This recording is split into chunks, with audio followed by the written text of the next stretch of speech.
Mapagpalang umaga po sa bawat isa.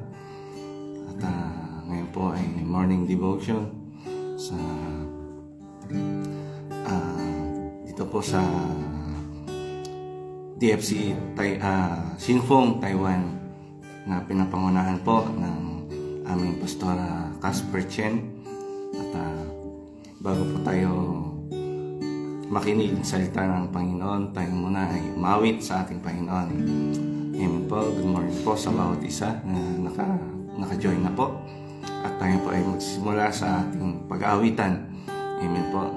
Hallelujah, hallelujah. Sige po, magsambit po tayo ng papuri, pagsamba sa ating Panginoon.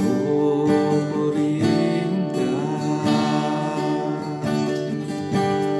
sambahin ang ngalan mo. Hallelujah, hallelujah. Purihin ka, O Diyos. Kami, Panginoon, ay awit sa inyo sa umagang ito.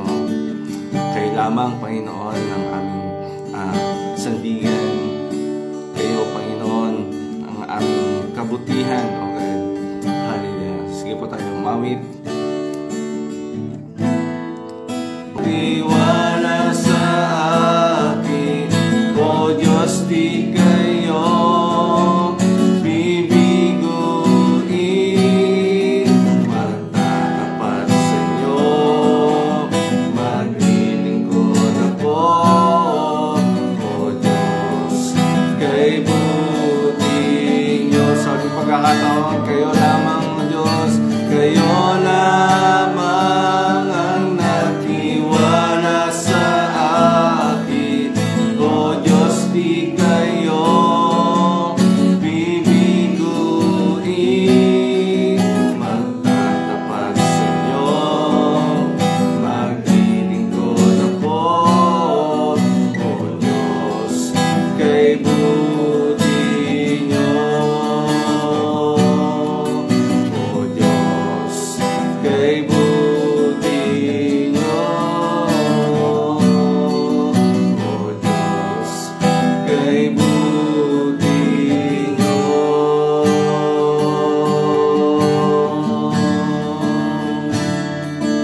Purihin ka, Jesus, kay buti nyo. Hallelujah.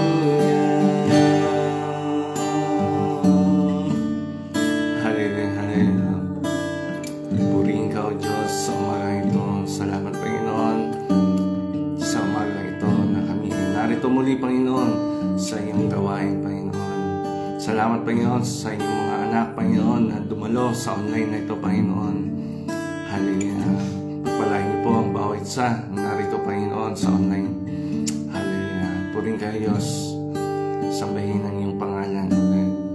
Salamat, Panginoon, sa umagang ito na kami ay yung pinagtipon muli sa iyong gawain upang makapagbulay-bulayan ng iyong mga salita, O God. Salamat, Panginoon, sa bawat isa na dumalo sa iyong gawain, Panginoon. Patuloy niyong i-bless ang kanyang mga buhay. Hallelujah. Pagpalain niyo po ang bawat isa, Panginoon. Lord, salamat, Panginoon, sa umagang ito. Dalahin po namin ang inyong lingkod na maghahayag ngayong umaga, O God, sa buhay ni Brother JC. Hallelujah. Lord, samahan niyo po siya, Panginoon, sa umagang ito sa kanyang pagbabahagi ng salita. At samahan niyo po siya, Panginoon, sa kanyang pagbabahagi ng ang inyong mga salita, O God. Hallelujah. Salamat, Panginoon, sa kanyang buhay. At bigyan po siya ng wisdom and knowledge, Panginoon. At kayo lamang, Panginoon, ng siyang maitaas, O God. Salamat, Panginoon, sa buhay niya, O God. At itago niyo po, Panginoon, siya, Panginoon, sa inyong likuran. At kayo lamang, Panginoon, ng siyang maitaas, Panginoon. Hallelujah. Salamat, Panginoon, sa umagang ito. Salamat, O God. Sa pangalan ni Jesus. Amen. Amen. Good morning po sa bawat isa. Ngayon po ay makapakinig po tayo ng salita ng Panginoon. At pinamigay ko na po sa maghahayag ng salita.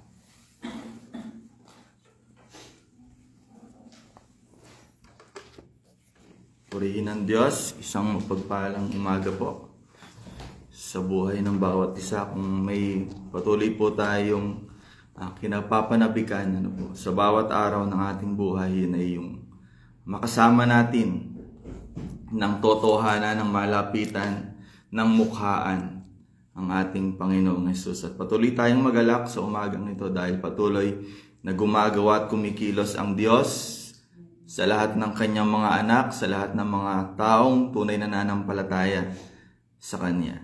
Amen. Purihin po ang Diyos. Sige po, minsan pa po tayong manalangin sa umagang ito.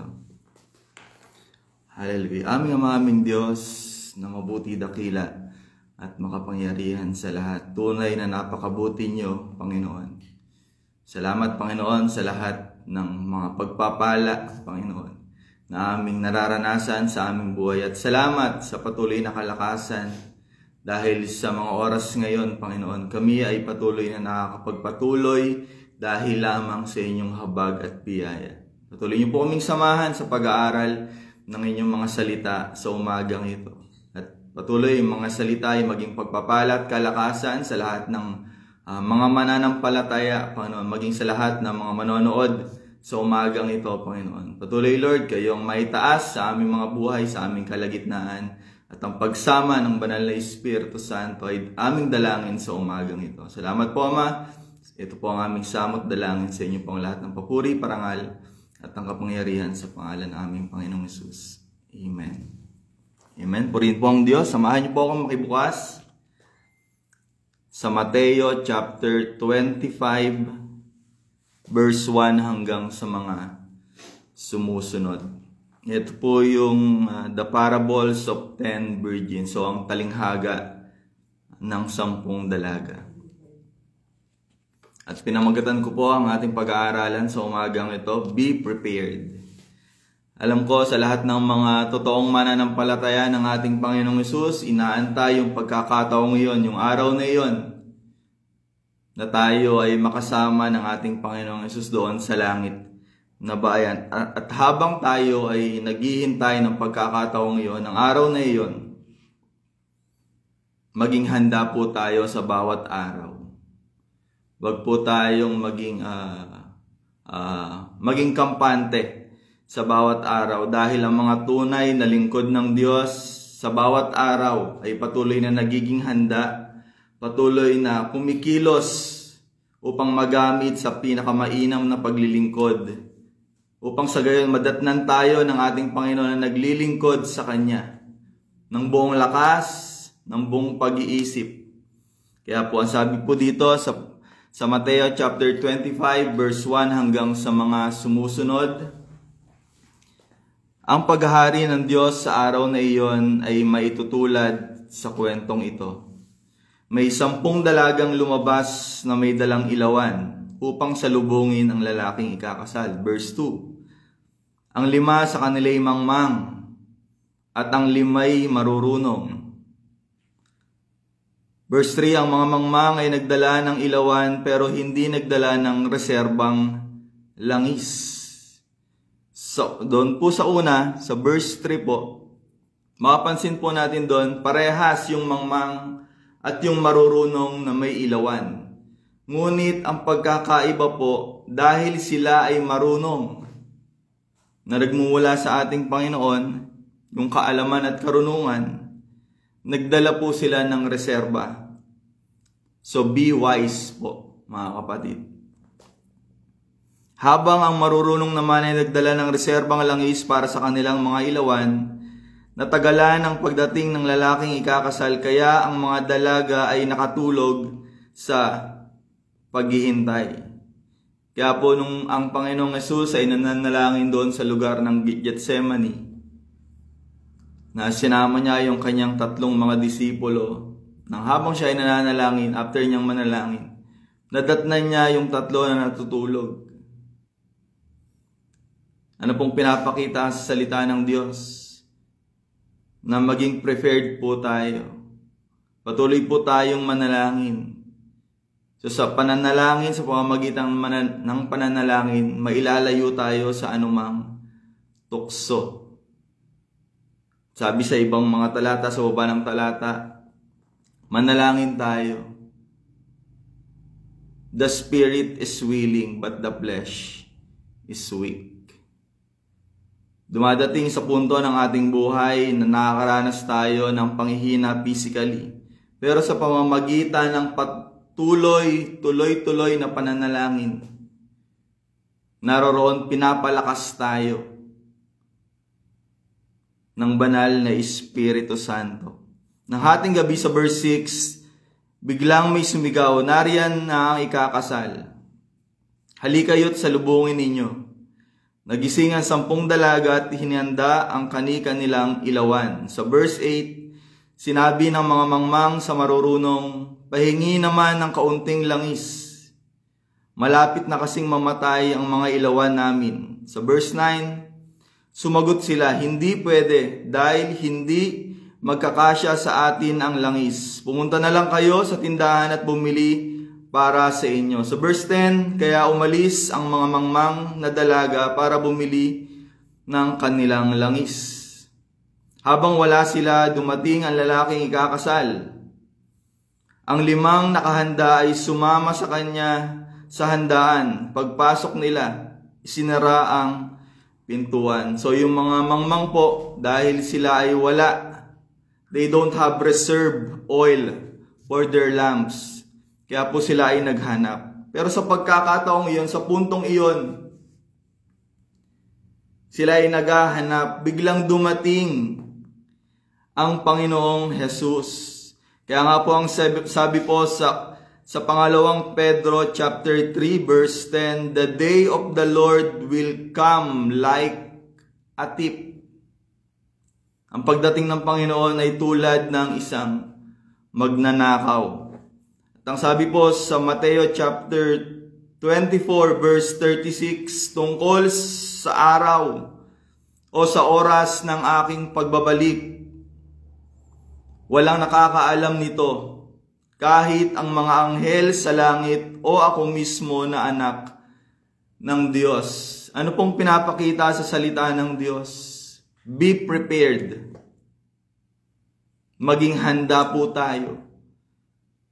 Sa lahat ng oras, sa lahat ng araw, sa lahat ng pagkakataon. Mga kapatid ko, sa pananampalataya, be prepared. Anytime. Sa bawat araw, maging handa tayo dahil hindi natin alam, the day of the Lord will come like a thief. Kung alam po natin ang pagdating na magnanakaw, tayo po ay maghahanda. Ganon din po dapat ang pagdating ng ating Panginoon. Ipinapakita po dito na dapat tayo ay maging handa sa lahat ng mabubuting gawa. Kaya alam niyo po yung tema ngayon ng Door of Faith dito po sa Taiwan, maging sa pangkalahatan. Yung sa Romans chapter 12 verse 1, a living sacrifice, holy and pleasing to God.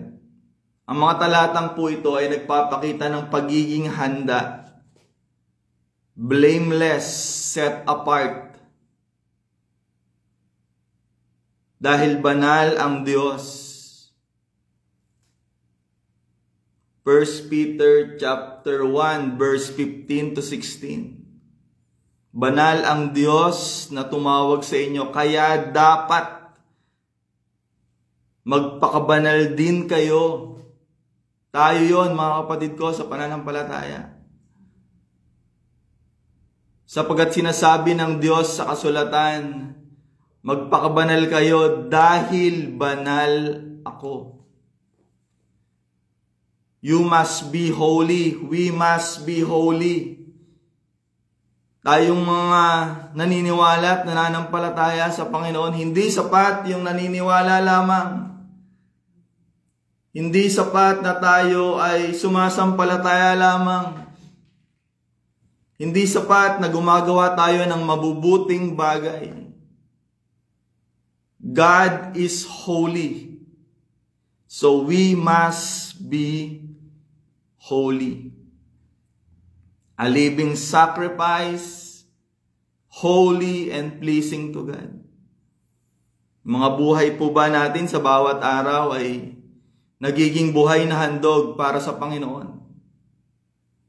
Ang bawat buhay ba natin sa bawat araw habang tayo ay naglilingkod sa Panginoon ay nagiging banal sa lahat ng aspeto sa pananalita, sa bawat gawa, in word or in deed, sa bawat pananalita natin, sa bawat gawa natin? At naroroon ang ating buhay ba ay nagiging kalugod-lugod sa Diyos? A pleasing sacrifice. Be prepared, mga kapatid. Maging handa tayo tulad doon sa 5 babaeng matatalino. Pinapakita doon na hindi sapat na may dala lamang tayong langis. Ang gusto ng Panginoon, mag-umapaw tayo bilang mga tagasunod ni Kristo, bilang mga disipulo. Mag-umapaw yung ating lalagyan, be filled. Yung una nga po, be wise. Pangalawa, be filled. Mag-umapaw tayo kung yung ating lalagyan, kung yung ating sisidlan ay puno na, huwag tayong makontento. Ang gusto ng Panginoon, nag-uumapaw, nag-aapoy sa pananampalataya sa ating Panginoon, sa paglilingkod sa Kanya, upang sa gayon, mabigay natin yung pinakamainam na paglilingkod para sa Panginoon. Be wise. Huwag na tayong tumulad doon sa 5 babaeng mangmang. Na darating yung pagkakataon na manghihina tayo. Kaya naman kailangan natin ng banal na Espiritu Santo. Ang ibinigay sa atin. Yung mga disipulo nga doon sa Acts chapter 1 verse 8.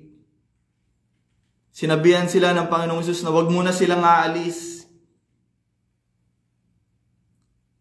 Hindi sila nakagawa ng mga kamangha-manghang bagay, nakapagpalayas ng mga masamang espiritu, nakapagpagaling na may mga karamdaman at sakit, hanggang hindi nila natatanggap ang banal na espiritu.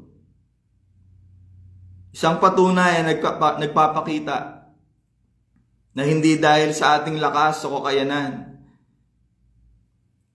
bilang mga lingkod at mananampalataya ng ating Panginoong Hesus, kinakailangan natin ang pagsama, tulong, at ang kapangyarihan ng banal na Espiritu Santo.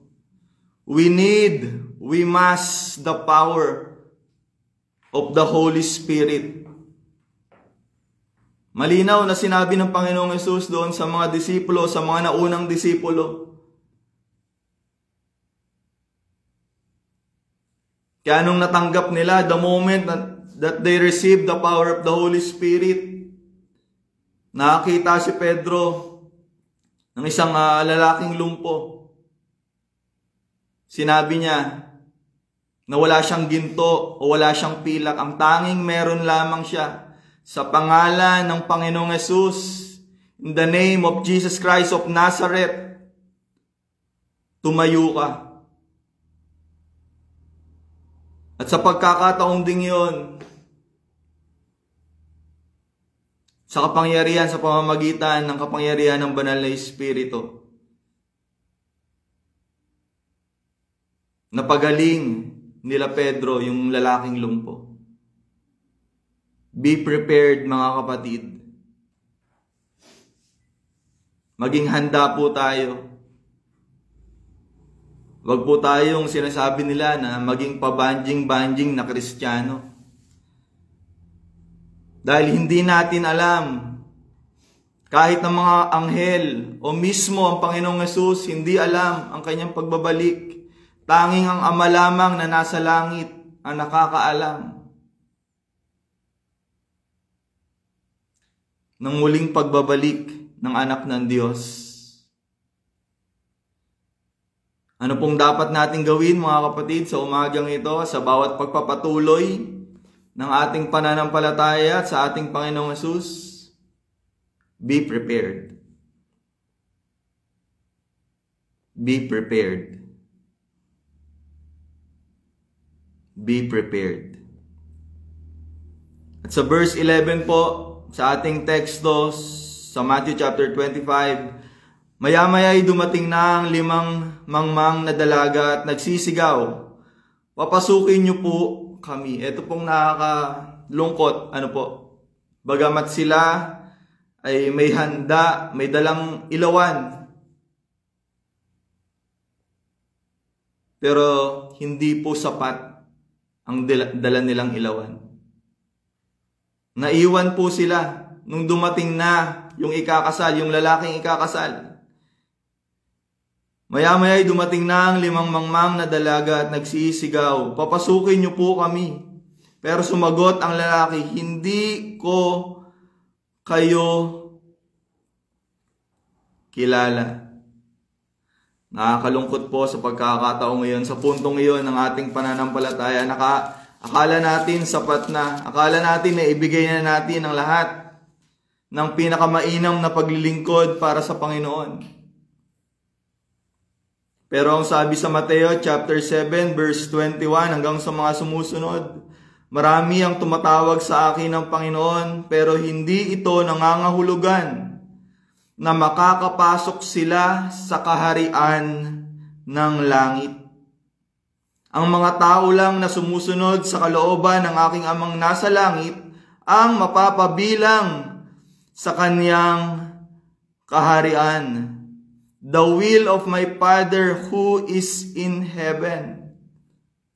At sa verse 22, marami ang magsasabi sa akin sa araw ng paghukom, Panginoon, hindi ba't sa ngalan niyo ay nagpahayag kami ng inyong salita? Nagpalayas ng masasamang espiritu at gumawa ng maraming himala. Mga kapatid ko sa pananampalataya, sa umagang ito, this is a warning and a wake-up call to all believers of Christ. Be prepared. Maging handa tayo sa bawat pagkakataon na ibinibigay sa atin ng Diyos. So verse 23, ngunit sasabihin ko sa kanila, hindi ko kayo kilala.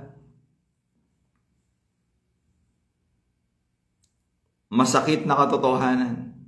Pero ngayon pa lang mga kapatid, purihin ang Diyos dahil sa mga ganitong pagkakataon, binibigyan tayo ng pagkakataon na maging handa sa lahat ng pagkakataon. Hindi ko kayo kilala. I never knew you. Lumayo kayo sa akin, kayong mga gumagawa ng masama. Kayong mga talampasana. Patuloy nating maranasan sa bawat araw yung kagalakan na nagmumula. At sa pangatlo, be ready. Be wise, be filled, be ready. Maging handa tayo. Kaya magbantay kayo dahil hindi ninyo alam ang araw o oras ng aking pagbabalik.